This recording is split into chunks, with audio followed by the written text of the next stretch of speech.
পকেটের মধ্যে 40,000 টাকা নিয়ে ঘুরছো, একটু দাঁড়াও, আগেই কোনো ফোন কিনবে না। নতুন একটি ফোন আসতে চলেছে যেটা রিয়েলমির তরফ থেকে। হ্যাঁ, রিয়েলমি এখন এক মাসে 3-4টা ফোন লঞ্চ করে দেয়, কোনো ব্যাপার নয়। তো রিয়েলমি এমন একটি ফোন লঞ্চ করতে যাচ্ছে 35 থেকে 40,000 টাকার মধ্যে, যেটা ভ্যালু ফর মানি হতে পারে। তো এটা নিয়ে আলোচনা আজকের এই ভিডিওতে, অন্য কিছু থাকবে না, সম্পূর্ণ আলোচনা সেটা নিয়ে। তো একটু চেপে চেপে সবাই বসো, আমরা তোমাদেরকে সমস্ত কিছু আপডেট দিয়ে দিচ্ছি। আচ্ছা, এটার মধ্যে আমরা তোমাদের পাওয়ারফুল প্রসেসর তো অবশ্যই দেবো, তার সঙ্গে সঙ্গে অ্যামোলেড ডিসপ্লেও দিয়ে দেবো। হ্যাঁ, অ্যামোলেড ডিসপ্লে থাকবে, ভালো মানের ক্যামেরা থাকবে, 144 হার্জের রিফ্রেশ রেট থাকবে এবং 7000-এর উপরে ব্যাটারি থাকবে। হ্যাঁ, 7000 mAh এর উপরে ব্যাটারিও এইখানে দেওয়া হয়েছে। আমরা রিয়েলমি P4s এর কথা বলছি, যে রিয়েলমি P4 পাওয়ারের পর এটা এস সিরিজের আসছে, যেখানে 10,001 mAh থেকে কমিয়ে 8000 mAh এর মধ্যে নিয়ে আসা হয়েছে। আচ্ছা, ফোনটার মধ্যে যেটা সবার প্রথমে নজরে আসবে সেটা হলো ডিসপ্লে, কারণ ডিসপ্লেটাই ভালো হতে হবে, তার বাইরে কি কেমন হয় সেটা পরে দেখা যাবে।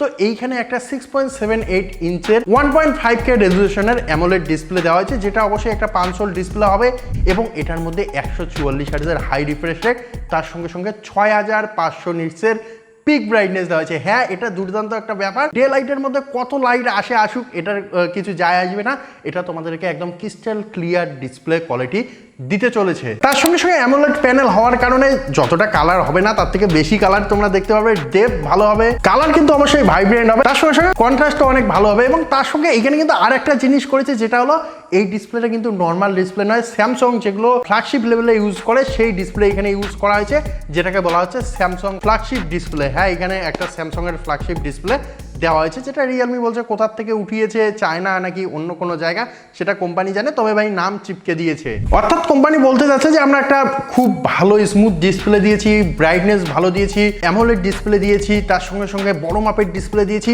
এবং এটার মধ্যে তোমরা 9 ঘন্টা পর্যন্ত একদম স্মুথলি গেমিং করতে পারবে। বিজিএমআই বলো, কল অফ ডিউটি বলো, বড় বড় গেম বলো, যেটা কোম্পানি বলছে, এবং সেটা আবার 144 FPS, তার সঙ্গে ইন ডিসপ্লে ফিঙ্গারপ্রিন্ট সেন্সারও দিয়ে দিয়েছে। আচ্ছা, পারফরমেন্স কি শুধু ডিসপ্লেতে হয় না, এইখানে আমাদের প্রসেসর ভালো লাগবে, সেই জন্য MediaTek Dimensity 7400 আলট্রা প্রসেসর দেওয়া হয়। তার সঙ্গে সঙ্গে এখানে এআই এর জন্য আলাদা করে একটা চিপসেট দেওয়া হয়েছে, HyperVision AI চিপ দেওয়া হয়েছে। এবং এই যে আমরা চিপসেটটার কথা বললাম, MediaTek Dimensity 7400, এটার যদি আমরা AnTuTu স্কোর দেখি তাহলে 1 মিলিয়ন প্লাস কিন্তু এর AnTuTu স্কোর আসতে চলেছে, যে কারণে খুব বেশি হেভি গেমিং তোমরা যে খুবই স্মুথলি করতে পারবে সেটা নয়, তবে খুব ভালোভাবে করতে পারবে। গেম খেলতে খেলতে যদি মোবাইলটা গরম হয়ে যায়, ব্যাটারি যদি গরম হয়ে যায়, সেক্ষেত্রেও চিন্তা নেই, 7000 mm এর একটা ভেপর কুলিং সিস্টেম দেওয়া হয়েছে, যেটা তোমাদের মোবাইলকে খুব তাড়াতাড়ি ঠান্ডা করে দেবে। আচ্ছা, তার সঙ্গে সঙ্গে যেহেতু আমরা ব্যাটারির কথা বললাম, এই ব্যাটারি 8000 mAh এরই থাকবে, কোনো ডাউট নেই। 80 ওয়াটের একটা চার্জার, এবং তোমরা মাত্র 28 মিনিটে এই চার্জারটি দিয়ে 4000 mAh চার্জ করে নিতে পারবে। এবং তার সঙ্গে সঙ্গে ব্যাটারি হেলথ 6 ইয়ার ক্লেম করছে কোম্পানি, যেটা দেখা যাবে কেনার পর। আচ্ছা, তারপরে এসে যাক এর ক্যামেরায়। হ্যাঁ, ক্যামেরা কিন্তু লাগবে ভাই, ডিসপ্লে, ব্যাটারি, প্রসেসর সমস্ত কিছুই ভালো আছে, কিন্তু ক্যামেরাটা তো দরকারই রয়েছে। ক্যামেরা না থাকলে ভাই শো অফ করা কেমন করে হবে? বিভিন্ন জায়গায় গিয়ে ফটোগ্রাফি, ভিডিওগ্রাফি, এবং এখন তো ব্লগ করতে হবে, ভিডিও তৈরি করতে হবে, তো সেই জন্য এখানে 50 মেগাপিক্সেলের মেন ক্যামেরা দেওয়া হয়েছে এবং তার সঙ্গে সঙ্গে 8 মেগাপিক্সেলের একটা আলট্রা ওয়াইড সেন্সার দেওয়া হয়েছে। এবং সেলফি তো মিস করা যাবে না, সেই জন্য 16 মেগাপিক্সেলের একটা সেলফি ক্যামেরা দেওয়া হয়েছে। তবে এগুলোর কোয়ালিটি কেমন সেটা আমরা তোমাদের পরবর্তী ভিডিওতে দেখিয়ে দেবো, হাতে নিয়ে, ফোনটা হাতে নিয়ে। যেহেতু ছোটো মোটো ইউটিউবার ভাই, আগেই কেউ আমাদেরকে মোবাইল দেবে না, কিনতে হবে, তারপর তোমাদের দেখিয়ে দেবো, যেমন করে আমরা প্রত্যেকটা ভিডিওর আলাদা আলাদা করে ভিডিও টেস্ট, গেমিং টেস্ট, তার সঙ্গে সঙ্গে camera test, display test, drop test সমস্ত কিছু করে থাকি, এটাতেও করবো, কোনো রকমের চিন্তা নেই। সাবস্ক্রাইব করে রাখো, ভিডিও পেয়ে যাবে। আচ্ছা, তার সঙ্গে সঙ্গে অনেকেই বলো ভাই ডিজাইন কেমন দিই, তো ডিজাইন দেখতে হবে না, P4 পাওয়ারে যে ডিজাইন ছিল মোটামুটি সেম ডিজাইনই দেওয়া হয়েছে, অল্প কিছু আলাদা করা হয়েছে, তবে প্রিমিয়াম ডিজাইন ভাই। হ্যাঁ, P4 পাওয়ার আমার কাছে রয়েছে, আমি অলরেডি ভিডিও বানিয়েছি, অবশ্যই একটা প্রিমিয়াম ডিজাইন দেওয়া হয়েছে রিয়েলমির তরফ থেকে, যেটা অসাধারণ লাগে। তার সঙ্গে সঙ্গে ক্যামেরা মডিউলের যে প্লেসমেন্ট, সেটাও কিন্তু একটা দুর্দান্ত লুক দেয়, এবং অবশ্যই এখানে একটু হাইটেক ডিজাইন করার চেষ্টা করা হয়েছে, যেটা অসাধারণ লাগে। এইখানে তোমরা পোর্ট এবং বটন সমস্ত কিছুই পেয়ে যাবে, volume up down key, power button, type C port, in display fingerprint sensor তো আগেই বললাম, সিম ট্রে, স্পিকার কার্ড অর্থাৎ speaker grill, primary microphone, noise cancellation microphone, এই সমস্ত কিছু থাকছে।